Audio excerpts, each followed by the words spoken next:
C'est la rentrée également dans 469 lycées publics d'Île-de-France. Bonjour Valérie Pécresse. Bonjour. Et bonjour Othmane Nasrou. Bonjour. Donc vice-président de la région Île-de-France et présidente bien sûr de cette région Île-de-France. Alors vous avez parlé ce matin lors d'une conférence de presse des nouveautés de la rentrée ici au siège de la région à Saint-Ouen. Alors en cette rentrée, on parle encore de pouvoir d'achat avec l'inflation qui est galopante. La région Île-de-France va notamment maintenir le gel du tarif dans les cantines pour plus de la moitié des familles. Pourquoi c'est important pour la région de maintenir ce gel ? Vous savez que depuis 3 ans, nous avons gelé tous les tarifs de cantine pour justement essayer de préserver le pouvoir d'achat des familles face à l'inflation. Alors on ne peut pas tenir indéfiniment comme ça, mais cette année, nous maintiendrons ce gel pour plus de 50% des familles, c'est-à-dire que jusqu'à un revenu de 4 000 € par couple avec 2 enfants, eh bien, il y aura le gel des tarifs. Il faut savoir qu'un repas de cantine, c'est un coût de 10 € et que les prix aujourd'hui en Île-de-France des tarifs, c'est entre 50 centimes et 4,40 €. Donc la région subventionne plus de 60% de tous les repas des cantines. Alors il y a aussi la fourniture pour les élèves qui rentrent en seconde d'un ordinateur. Alors ça c'est pas une nouveauté, mais en tout cas cette année ils vont avoir une mémoire augmentée, c'est bien ça ? Absolument, une mémoire augmentée qui représente à peu près un coût de 5 millions d'euros pour la région parce que, eh bien, on a de plus en plus d'usage de cet ordinateur. Plus de la moitié des professeurs demandent très fréquemment aux élèves de l'apporter et ces ordinateurs, ils sont en tout cas utilisés à 100% pour faire les devoirs à la maison.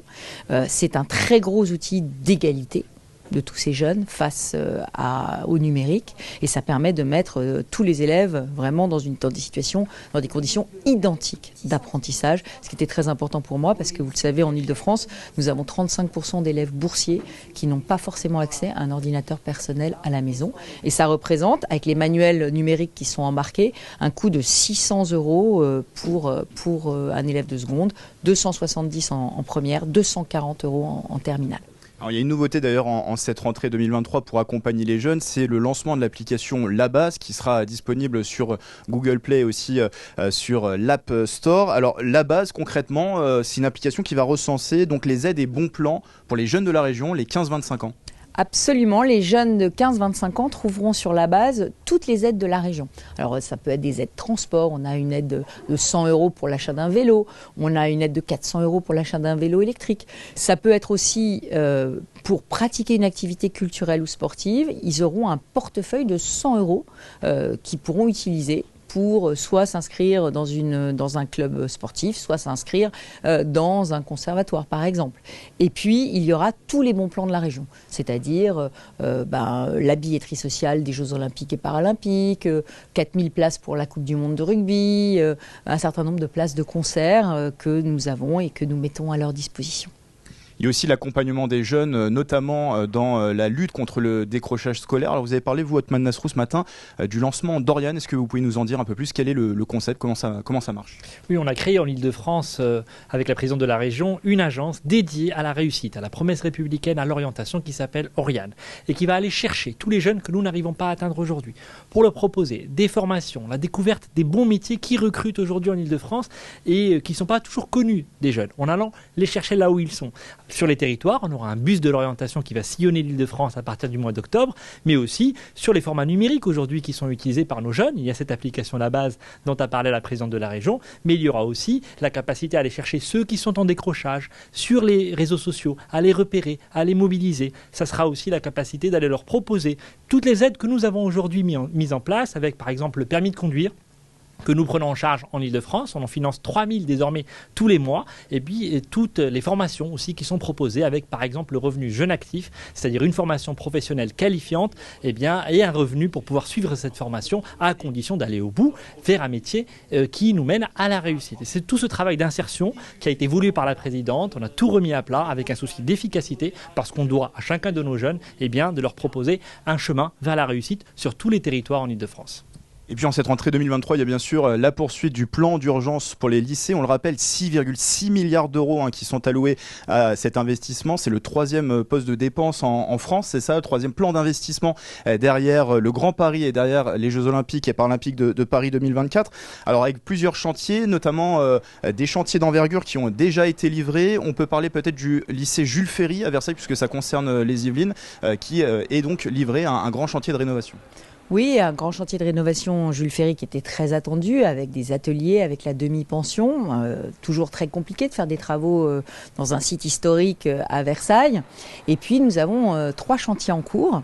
Nous avons un chantier dans le lycée de Carrières-sur-Seine, dans le lycée de Sartrouville, grosse restructuration, et dans le lycée de Mantes-la-Ville. Donc vous voyez 4 lycées des Yvelines qui font l'objet de travaux de grande restructuration. Après, tous ceux que nous avons déjà livrés à Saint-Germain-en-Laye, le lycée international de Buc, le lycée de Saint-Germain et les lycées de Poissy qui sont aussi en train d'être rénovés. L'objectif, c'est 30 000 nouvelles places d'ici la fin de votre mandat. Il y en a déjà 10 000 qui ont été livrées. Oui, on a 30 000 nouvelles places à créer. Alors pourquoi ? Parce que la région est une région qui a une très forte dynamique démographique. Nous sommes une région parmi les plus jeunes de France, mais aussi parce que les familles quittent Paris. Elles quittent Paris pour s'installer en petite couronne et en grande couronne avec leurs enfants. Et donc il faut qu'on adapte notre offre scolaire à cette nouvelle donne démographique et à l'attractivité des départements, notamment en grande couronne. C'est pour ça que cette année, nous ouvrons 1400 places seulement en grande couronne. Et il y a un dernier sujet en cette rentrée, bien sûr celui de la laïcité, avec notamment les annonces du ministre de l'Éducation nationale Gabriel Attal. On peut citer l'interdiction, la volonté du gouvernement d'interdire l'abaya dans les établissements scolaires. Est-ce que vous avez l'impression qu'il y a une nouvelle donne qui est donnée par le gouvernement ? Qu'est-ce que vous pensez de ces nouvelles annonces ?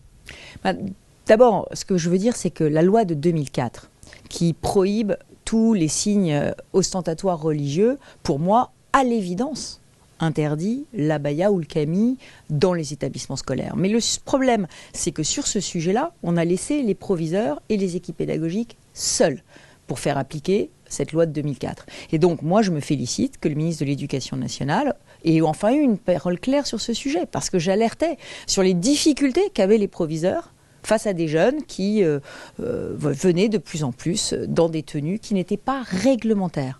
Donc, il s'agit juste de faire appliquer purement, simplement, la loi de 2004, toute la loi de 2004. Alors cette application, elle ne va pas être facile, parce que dans certains établissements, et on le sait, aujourd'hui, des habitudes ont été prises. Voilà. Et donc il va falloir faire preuve de pédagogie, de fermeté, et il va surtout falloir être aux côtés des équipes de direction et des équipes pédagogiques dans les lycées. En tout cas, la région sera aux côtés de ses agents, et si quiconque s'avise de les menacer, nous leur donnerons la protection fonctionnelle de la région. Un dernier mot pour tous les deux, pour les lycéens justement qui font leur entrée. Qu'est-ce que vous avez envie de leur dire, Othmane Nasrou ? Eh bien que nous faisons le maximum pour leur réussite et qu'on leur souhaite bonne chance et une très belle année surtout. Valérie Pécresse. La région Île-de-France, c'est la région de tous les possibles. Et quand on est lycéen en Île-de-France, on a vraiment toutes les chances de réussir. Des équipes pédagogiques magnifiques et des lycées qui se rénovent avec un plan unique en France. Merci Valérie Pécresse, merci Othmane Nasrou d'avoir été avec nous pour cette première de rentrée du 7-8. Très belle soirée sur TV78.